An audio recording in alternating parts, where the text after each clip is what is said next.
What's up, guys? This is Brandon. Hi, this is Jade. Hi, I'm Kyle, and let's get saucy. Welcome to episode 4 of FPL Source. This week we are talking about transfers, hits, and chips.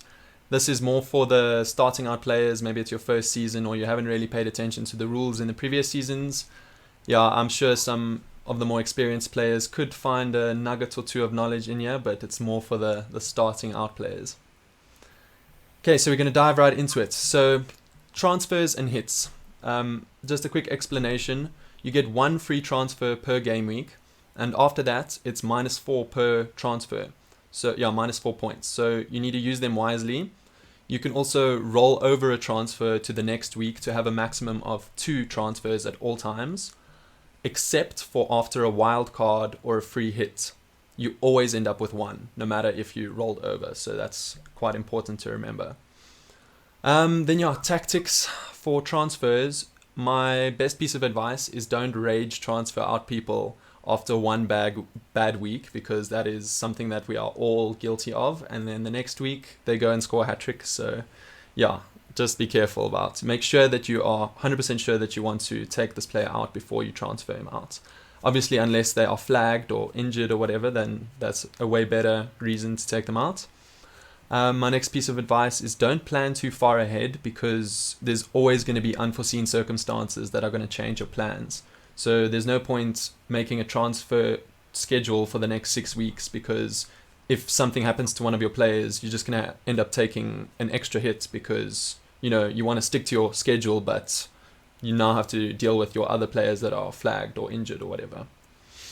I would say, on like a general rule of thumb, do not go above -8 on normal circumstances in a normal week, unless there's blank or double game weeks involved, because yeah, then basically the transfers aren't worth as many deducted points, if you could call it that. And yeah, unless your team needs serious surgery, if you get like 4 players injured in 1 week, or red cards or stuff like that. And then finally, ask yourself, is it a move you need to make this week? Because that always puts it into perspective for me. So yeah, what do you guys think with regards to your tactics? I think you nailed it there. I definitely think, yeah, going over -8, even -8 itself is quite steep depending on the game week. And I think that's a very good point you said there. Is it a move you need to make? Most likely it's not. Most of the time you're just chasing on a bandwagon of someone's triple that you now also want to add to your transfer plans and stuff like that. It's not always worth it. And definitely that point you made about always ending up with one transfer after a chip is used, that has caught me out a lot. I've kept rollovers, gone on a wild card on two transfers, and come out of the wild card with just one transfer. I don't have my double, so obviously that sucks quite a bit when you get that wrong. So don't get that wrong. Yeah, I wanted to add, it's still good to have a short-term plan at the end of the day. Yeah. Like, you shouldn't just blindly go where you think you shouldn't You go. should, If that makes yeah, sense. should always have a 5 or so games in your mind sort of mapped out. Yeah, 2 or 3 game weeks Yeah, I would say 2 or 3. is sufficient. Especially Just like no, last year with like do that. Corona, things getting Yeah, okay, yeah, suspended and people getting more injured, people getting ill. 100%. But yeah, in normal seasons, it's a bit easier to plan ahead. It is. Yeah, I But mean, yeah. I mean, five is still steep, but it's more just so you have tactics. You're not just jumping with stupid trends after a good game week or something for someone else. Very true. Okay, so I'm gonna go on to the chips that we've got for FPL, and I'm gonna explain them and then go into their tactics for Peace. my personal opinion. So starting out, we've got triple captain. If you don't already know what that is, it's very simple. You should know by now that every week you get a captain and you get double points for however many returns you get for that captain. Triple captain is the same thing, except you get 3 times the points. So pretty damn simple. My tactics for triple captain, as well as a lot of the other chips which you'll hear, you should wait for the double game weeks or even triple game weeks like we've seen last season. Don't overthink it. Put it on someone you know is reliable after you're sure that they are consistent and they have a good chance of returning in those 1 or 2 game weeks. Yeah, I agree with you there. I think definitely go on someone who's reliable, someone who's been scoring most of the points throughout the season. I mean, like last year, you would have betted on Salah or KDB if they were playing, even if they had worse off fixtures or both of their fixtures weren't like go aheads or they're triple in some cases.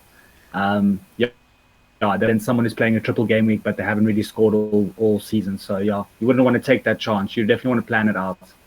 For sure, for sure. I want to say that the triple captain chip is a weird chip in the fact that you can plan for it and triple captain the exact person you've been planning to triple captain, and then they blank in that week, and the very next week was the week you were supposed to triple captain them, and it was only a single game week.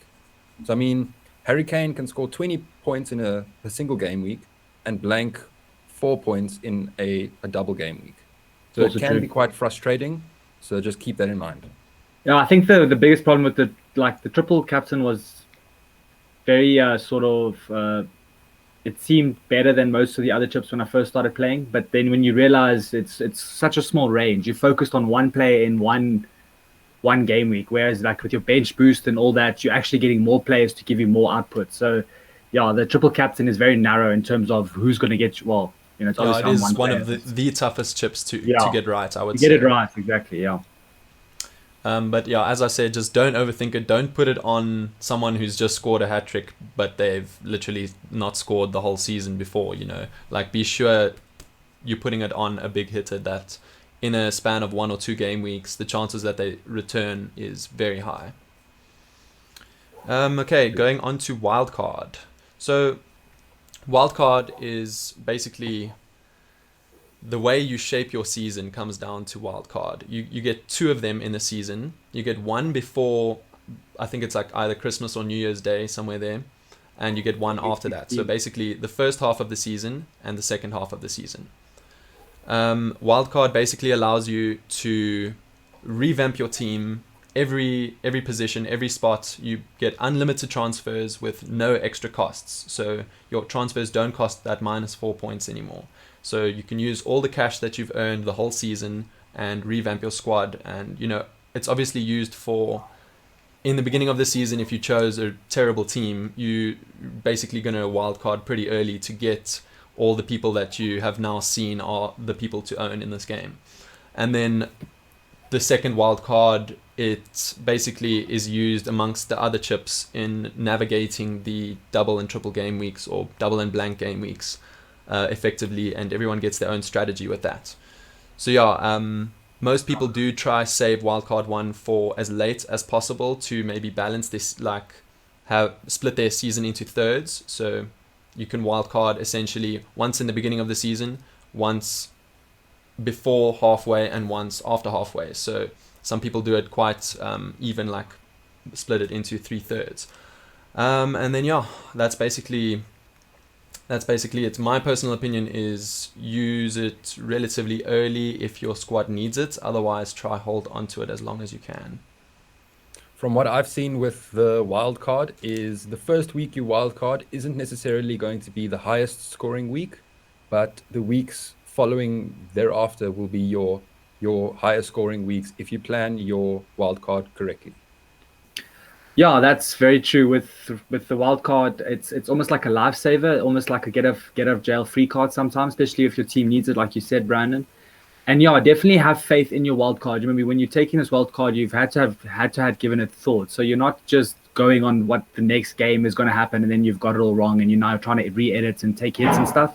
Believe in the players you actually chose, and it'll be best suited for something like that, definitely.